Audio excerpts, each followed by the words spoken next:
Hi everybody, my name is Jim and welcome back to another episode of The Lake Effect Gardener.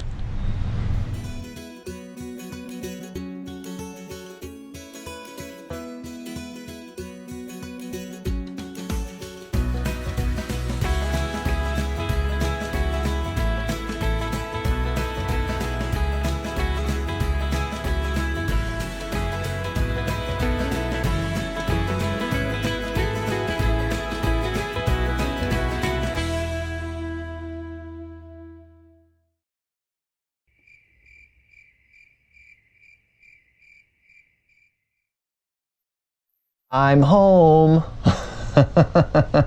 Although you probably didn't know that I was away, but I was away for a week. My annual sojourn up to the Thousand Islands, which is in the northern part of New York State on Lake Ontario. Get a cottage there, right on the water, every single year, and just spend a week just enjoying everything that has to be offered up there. It's really quite nice. For those people who follow me on Facebook and Instagram, you did see that I was doing some postings up there. So this wouldn't be much of a surprise to you, but everybody else, you know, I was still kind of putting out content while I was gone. But never mind. I had a really, really nice time. The weather was meh. We had some nice days. We had some really miserable days. It rained quite a bit. Not gonna lie, it rained quite a bit here, which was great, and I kind of knew that was going to happen, so I wasn't too worried about setting any type of watering schedule. So I just let Mother Nature take care of it for me. Obviously, in the tunnel, I had my soaker hoses. Those were on the timer, so everything in there is absolutely fine. However, when I came back, I took a little walk in the back, and I didn't do it right away, because we actually got back at 1 a.m. Friday. So I didn't go out until Saturday morning, and it was a mess. The weather was just miserable. We got like 2 inches of rain. There were flood warnings everywhere. Needless to say, I donned my wellies because I knew it was going to be a mud pit back here, and which it was, and just walked around and took a look around. And again, if you were on my Facebook or Instagram, if you follow me there, you'll see that I did come back to much of a jungle, which is fine. I'm okay with the jungle because the jungle means that things are growing, things are producing. I did yield quite a bit of stuff while I was gone. Zucchini that was the length of my forearm, several cucumbers, things like that. So I did get a nice harvest. There is more to harvest. However, that's not what this is about. This time last year, when I got back from my trip, I just kind of petered out with the garden. I got back, it was the same situation, although I don't think it was this crazy. A lot of stuff going on, a lot of things that had to be done. The list was massive. And I just kind of threw my arms up. Well, that's not what I'm doing this year. Absolutely not. Things are going so well. I want to keep things going well. And so what needs to be done today is I need to get out there and I need to get things back to where they were before I left. Okay. If you are ever in a situation like this, the best thing that I can suggest to you is to make a list, okay? Walk around your garden. I've got my little plan book here. I just walked around with my book and started jotting things down, things that need to be done. The great thing about the list is that they are items that you can remove once you're done. It gives you that sense of accomplishment, and also it kind of gives you a bit of a plan, which is really, really nice. To just go in and be like, I have to do this and I have to do that. It can be completely mind-numbing and a little bit disconcerting. You don't want that to happen. So I made my list. I'm going to do one activity at a time. That's another important thing. Don't try to conquer everything all at once.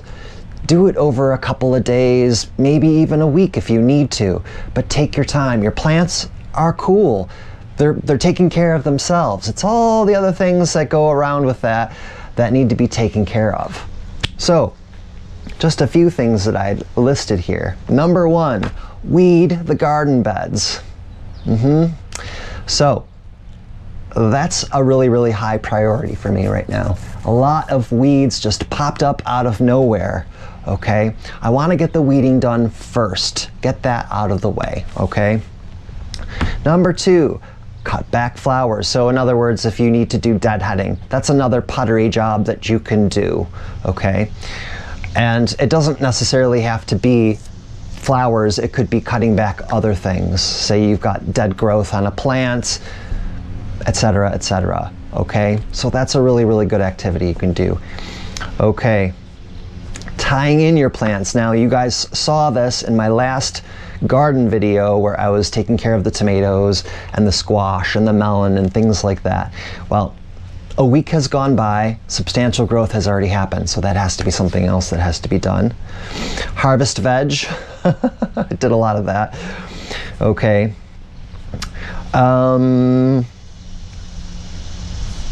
Right, and then once all that's taken care of, I need to take care of cutting all the grass in my paths and using the weed whacker or strimmer to take care of all the borders and things like that. I'm gonna save that for last, okay? There may be people out there who may not want to leave that for last because they don't want to deal with the longer grass. I am going to leave it because, as you know, I mulch with grass. So the weeding will happen first, the grass will be done last, and that way all of my beds are nice and clean so that I can continue mulching to help continue suppressing the weeds. Now, we don't have a problem with moisture back here right now, but nonetheless, the weather has been so unpredictable lately. You still want that insurance policy. So, lots to do. What I'm gonna do is I'm just gonna kind of give you some quick shots, okay, to show you exactly what it's all about. I've pretty much told you, I think, what the main thing is when you're coming back to a garden that is overgrown. If you haven't been through for a week, it's taking it step by step. I can't believe this time last year I just kind of let things go. But you know, life gets in the way sometimes. And if you're feeling defeated or you're feeling overwhelmed, you know, you have to do what you got to do. But I'm not willing to do that this year. I want to keep things going. So, without further ado, you can pick up your knitting or your sewing or something that's completely, pick up a book, whatever you want. Grab a cup of tea, a little bit of mindless putter, okay? Just to give you an idea of how I'm going to bring this garden back to where it was originally before I left. I did want to quickly mention something that I did before I left for my trip. Now, you guys know, if you've been following my channel, that I've been having a really, really hard time with critters this year, namely squirrels and chipmunks and probably field mice. They have been getting into everything, nibbling, chewing, eating, decimating. So I knew that I was going to be going away for a week, and I thought to myself that I needed some kind of, you know, protection while I was gone, something that would give me some peace of mind. So I did make a purchase. And I'm not promoting this company at all. In fact, I'm not even going to tell you the name of the company, but I'm just going to show you. There's lots of different things out there that you can buy, but I did get myself, I don't know if you can see it, it's right here. Okay, it's staked in the corner of the potato bed. And it is a motion activated, like, critter repellent. I don't know how else to put it, but so when a critter runs by it, it's activated and it sends off a really, really, really high frequency beep. It's not a fun sound. It also emits a flashing light. So let's get close to it and see if you can hear it.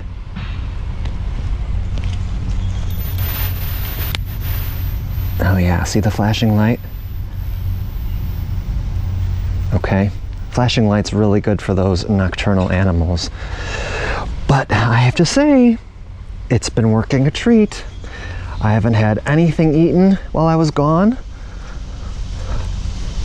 and nothing's been dug up or anything like that. I have a second one over here by the corn bed.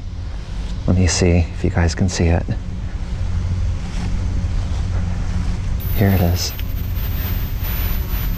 Okay, so I thought those were two really strategic places where I'm always seeing the critters in the garden, so they were a good place to put those. So I highly recommend them. They weren't terribly expensive, but you know, it was a good investment. We'll just say that. It was a really, really good investment. It seems to be working wonderfully. So there's a win for the Lake Effect garden. I'm very happy about that. All right, time to glove up and get this garden back into ship shape.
The key is to take your time.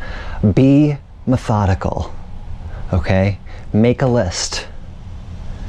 Not only will it kind of get those thoughts off, out of your brain and onto paper, but then it gives you structure, okay? I'm all about structure. I'm all about writing myself notes, making lists. Just to have those thoughts off of your mind and onto paper makes any challenging task less daunting. So again, if you come into a situation where you're going to be gone for an extended period of time, be prepared. That's all you need to do. Be prepared, take your time. Your plants will still love you. They'll still know that you are taking care of them, and they will produce for you, and you will enjoy their bounty for weeks to come. So, thank you all so much for watching. Thanks for stopping in. If you're new to the channel, please consider subscribing. If you like what you saw, hit the thumbs up button, yes, the notification bell, and of course, don't forget to leave your comments.